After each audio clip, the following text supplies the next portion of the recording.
Hello friends. GST की इस series के अंदर आज हम लोग सीखने वाले हैं रजिस्ट्रेशन से रिलेटेड प्रोविजंस। जीएसटी में रजिस्ट्रेशन के लिए मल्टीपल प्रोविजंस है जो आपको ध्यान रखना है। लोगों को अगर आप पूछोगे जीएसटी की लिमिट या रजिस्ट्रेशन से रिलेटेड प्रोविजंस तो लोग बताएंगे भाई 40 लाख का टर्नओवर है तो जीएसटी में रजिस्ट्रेशन करना मैंडेटरी है, या 20 लाख का टर्नओवर है तो मैंडेटरी है। लेकिन सारे प्रोविजंस जो हमको सीखना बहुत ही इंपॉर्टेंट है जीएसटी में रजिस्ट्रेशन से रिलेटेड, वो क्या क्या है। जैसे सेक्शन 22 जो हमें बताता है कि कौन सा पर्सन जो लाइबल है रजिस्ट्रेशन के लिए, कौन सा पर्सन लाइबल नहीं है एज पर सेक्शन 23 के अकॉर्डिंगली जीएसटी में रजिस्ट्रेशन के लिए। इसके अलावा सेक्शन 24 हमें बताता है कि कौन से ऐसा पर्सन है जिसको कंपलसरी रजिस्ट्रेशन करना है जीएसटी में। सेक्शन 25 हमें बताता है कि प्रोसीजर ऑफ रजिस्ट्रेशन क्या है। डीम रजिस्ट्रेशन सेक्शन 24 बताता है।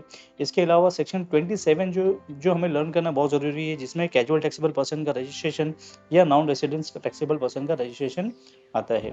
इसके अलावा जो अमेंडमेंट हमें रजिस्ट्रेशन में करना होता है, जैसे हमें नाम चेंज करना है या एड्रेस चेंज करना है या इससे रिलेटेड कोई भी चेंजेस अगर करना है तो उसके लिए सेक्शन 28 एप्लीकेबल होता है। तो अमेंडमेंट किस तरीके से करना है वो सारी चीज़ हम इसमें सीखेंगे। बाद में कैंसिलेशन ऑफ रजिस्ट्रेशन, और कैंसल्ड अगर रजिस्ट्रेशन हमारा हो गया है तो उसको एज पर सेक्शन 30 कैसे रिवोक किया जाता है, वो सारी डिटेल हम लोग इस सीरीज में सीखने वाले हैं। सो आज के सेशन में मैं आपको बताने वाला हूँ सेक्शन 22, और इसके बाद की बाकी के सीरीज के अंदर सेक्शन 23, 24 एंड अदर से रिलेटेड सारी चीज़ मैं आपको रजिस्ट्रेशन से रिलेटेड पूरा बताने वाला हूँ। सेक्शन 22 हमें कहता है कि कौन सा पर्सन, कौन से ऐसे पर्सन है जिनको जो लाइबल है रजिस्ट्रेशन के लिए और जिनको मैंडेटरी हो जाता है रजिस्ट्रेशन। तो सबसे पहले प्रोविजंस क्या कहते हैं हमें कि every person shall be liable for register under act मतलब जीएसटी मतलब CGST act in the state from which he make the taxable supply goods और सर्विसेज। मतलब सेक्शन 22 हमें क्या बोलता है कि हर पर्सन लाइबल है रजिस्ट्रेशन के लिए उसके स्टेट में। सबसे पहली चीज़ यहाँ पे हमको ये करना है कि स्टेट में जहाँ से वो सप्लाई कर रहा है। सपोज कोई एक बंदा है जो महाराष्ट्र से बिलोंग करता है, लेकिन उसका बिजनेस जो सेटअप है पूरा यूपी में है और वो यूपी से बैठ के ही सप्लाई करता है, तो उसको रजिस्ट्रेशन जो लेना है यहाँ पे यूपी में लेना है। यहाँ पर जहाँ पे से उसका रेसिडेंस है या जहाँ से बिलोंग करता है वो जरूरी नहीं कि रजिस्ट्रेशन वहाँ से ले। क्यों? क्योंकि जिस स्टेट से बैठ के वो सप्लाई कर रहा है, यहाँ पे देखिए वर्ड क्या यूज किया, सप्लाई। तो जहाँ से वो गुड्स या सर्विसेज की सप्लाई कर रहा है तो वहाँ पर ही उसको रजिस्ट्रेशन लेना है। मतलब इसका जो जीएसटी का जो रजिस्ट्रेशन होता है ना, स्टेट वाइज होता है, तो उसको उस स्टेट में रजिस्ट्रेशन करना है। अगर पर्सन महाराष्ट्र से बिलोंग करता है, महाराष्ट्र से ही सप्लाई कर रहा है, तो उसको महाराष्ट्र में रजिस्ट्रेशन लेना है। ठीक इसी तरीके से अगर कोई राजस्थान का है और राजस्थान से ही सप्लाई कर रहा है तो उसको वहां पर ही रजिस्ट्रेशन लेना है एज पर सेक्शन 22। सेक्शन 22 में आगे की बात कही गई है कि registration is required for his aggregate turnover of in a financial year exceed 40 lakh. देखिए जीएसटी 2017 में इंट्रोड्यूस हुआ इंडिया में।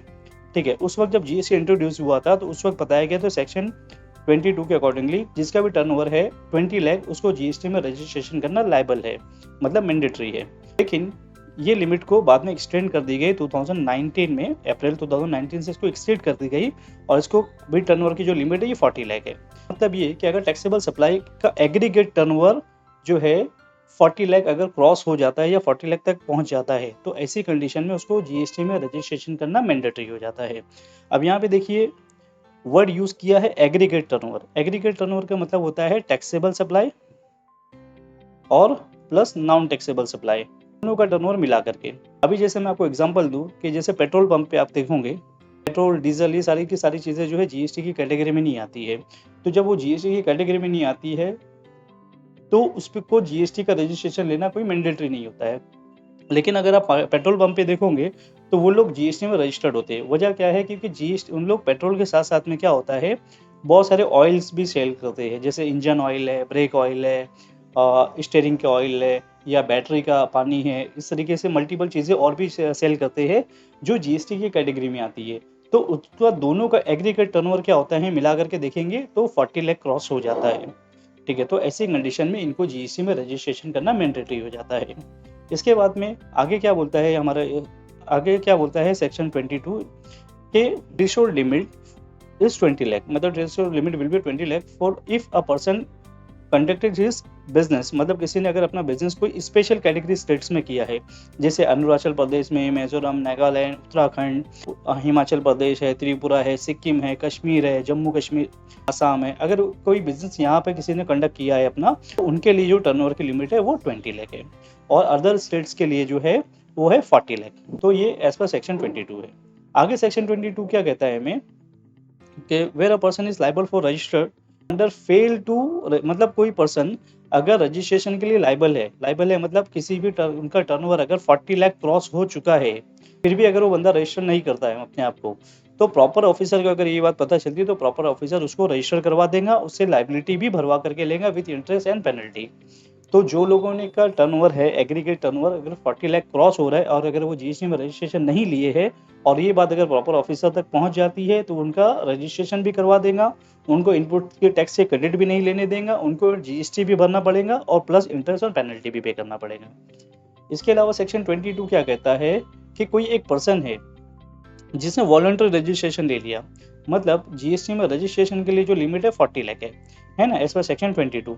बट सपोज किसी ने क्या किया कि उसका टर्नओवर 20 लाख या 22 लाख तक के पहुंचा था, उसने क्या किया यहाँ पे जीएसटी में रजिस्ट्रेशन उसने ले लिया। तो एक बार अगर किसी ने रजिस्ट्रेशन ले लिया ना, तो उसके ऊपर सारे प्रोविजन जो है अप्लाई हो जाते हैं। मतलब रजिस्ट्रेशन लेने के बाद में आपको ये नहीं सोचना है कि मेरा जब टर्नओवर 40 लाख क्रॉस होगा तो मैं इसका रिटर्न फाइल करूंगा या बाकी की कंप्लाइंस करूंगा। एक बार आपने रजिस्ट्रेशन ले लिया जीएसटी में, तो आपको आपके ऊपर सारे के सारे प्रोविजन एप्लीकेबल हो जाते हैं, और आपको उसका time to time return file करना है और बाकी की कंप्लाइंस भी करना है। लोगों को आमतौर पे बहुत मिसअंडरस्टैंडिंग होती है कि जीएसटी की जो लिमिट है 40 लाख है, तो अगर मेरा टर्नओवर अभी कम है तो मैं अभी यहाँ पे ना मुझे चार्ज करना है ना मुझे बिल देना है जीएसटी का। तो ऐसा नहीं है, ये मिसअंडरस्टैंडिंग हमें नहीं रहना चाहिए कि हमारा जो टर्नओवर अभी कम है लेकिन हमने रजिस्ट्रेशन ले लिया, जब टर्नओवर हमारा एक्सीड होगा तो हम जीएसटी को चार्ज करेंगे। तो ये एक मिसअंडरस्टैंडिंग है। अगर आपने एक बार जीएसटी में रजिस्ट्रेशन ले लिया है तो आपको सारे के सारे लॉ को कंप्लायंस करना मैंडेटरी हो जाता है। फर्दर सेक्शन 22 क्या कहता है कि एक रजिस्टर्ड पर्सन अगर अपना बिजनेस को ट्रांसफर कर देता है, मतलब सपोज मिस्टर ए ने क्या किया, मिस्टर बी को अपने बिजनेस को पूरा ट्रांसफर कर दिया, मतलब इन्होंने क्या किया, अपना पूरा बिजनेस उठा के सेल कर दिया। अब ऐसी कंडीशन में सपोज इनके बिजनेस का जो नाम था, इनके जो असेट्स थे, सारी के सारे मिस्टर बी को तो चले जाएंगे, लेकिन जो जीएसटी नंबर है वो मिस्टर बी को अपना खुद अपने नाम पे लेना पड़ेगा। वजह क्या है कि जीएसटी जो है एक रजिस्ट्रेशन पैन बेस होता है ना। तो मिस्टर ए का पैन नंबर अलग रहेगा, मिस्टर बी का पैन नंबर अलग रहेगा। तो मिस्टर बी को क्या करना पड़ेगा, अपना सेपरेट जीएसटी का रजिस्ट्रेशन लेना पड़ेगा। मिस्टर ए मिस्टर बी को सारी चीज़ें ट्रांसफ़र कर सकते हैं, फर्म का नाम ट्रांसफ़र कर सकते हैं, फर्म की असेट्स जितनी है वो ट्रांसफ़र कर सकते हैं, लाइबिलिटी ट्रांसफ़र कर सकते हैं, लेकिन उनको जीएसटी नंबर बी का वापस से लेना पड़ेगा। लेकिन अगर कभी कोई पार्टनरशिप फर्म है, कंपनी है, तो उसके केस में ऐसा नहीं होता है। ये जो मैं आपको बता रहा हूँ एचयूएफ या प्रोप्राइटरशिप के कंसर्न के अंदर ये नॉर्मली होता है। तो सेक्शन 22 के अकॉर्डिंगली जो जीएसटी नंबर जो है वापस से नया लेना पड़ेगा किसको, मिस्टर बी को। तो this was all about GST registration section 22, जिसको मैंने काफी डिटेल में एक्सप्लेन किया। इनकेस अगर आपको कोई ऐसी क्यूरी है जो नहीं समझ में आई है, then you can write me in the comment box. जो भी रहेगा मैं आपको डेफिनेटली उसका आंसर करूंगा। और फ्रेंड्स, आपको एक बात बताता चलूं कि if you want to become a tax consultant, तो उससे रिलेटेड बहुत सारी क्यूरीज जो लोगों की हमारे पास में आती थी, जैसे हमें टैक्स कंसल्टेंट क्यों बनना चाहिए, इसका मार्केट स्कोप क्या है, इसके बेनिफिट्स क्या है, क्या क्वालिफिकेशन रिक्वायर्ड होती है, हम कितना अर्निंग कर सकते हैं अगर हम टैक्स कंसल्टेंट बनते हैं, या इसके लिए क्या नॉलेज रिक्वायर्ड होती है, और ये सारी नॉलेज हमें कौन सिखाएगा, कैसे सिखाएगा, प्रैक्टिकली हमें आएगा या नहीं आएगा। तो ये सारी स्किल्स को लर्न करने के लिए हमें कितना टाइम जाएगा, लोगों की इस तरह की क्यूरीज आती थी। लोग हमसे ये भी पूछते हैं कि इसको जीएसटी में या टैक्सेशन में या टैक्स कंसल्टेंट बनने के लिए कॉमर्स का बैकग्राउंड होना ज़रूरी है क्या, या कुछ लोगों का बोलना ये था कि मेरे पास में जीएसटी, इनकम टैक्स, टीडीएस के क्लाइंट नहीं रहते, तो क्या मैं टैक्स कंसल्टेंट बन सकता हूँ। तो ये सारी क्यूरीज को सॉल्व करने के लिए और आपको अंडरस्टैंडिंग के लिए हमने एक वेबिनार कंडक्ट किया है, जिसके लिंक मैंने डिस्क्रिप्शन बॉक्स में शेयर कर दिया है। अगर आप उस वेबिनार को ज्वाइन करना चाहते हैं और या आप टैक्स कंसल्टेंट बनना चाहते हैं, अपना करियर जो टैक्सेशन में देख रहे हैं, तो आप डिस्क्रिप्शन बॉक्स में जाइए, वहाँ पे आप लिंक पे क्लिक कीजिए। लिंक पे क्लिक करने के बाद में आप अपनी सीट को रजिस्टर कर दीजिए वेबिनार के लिए।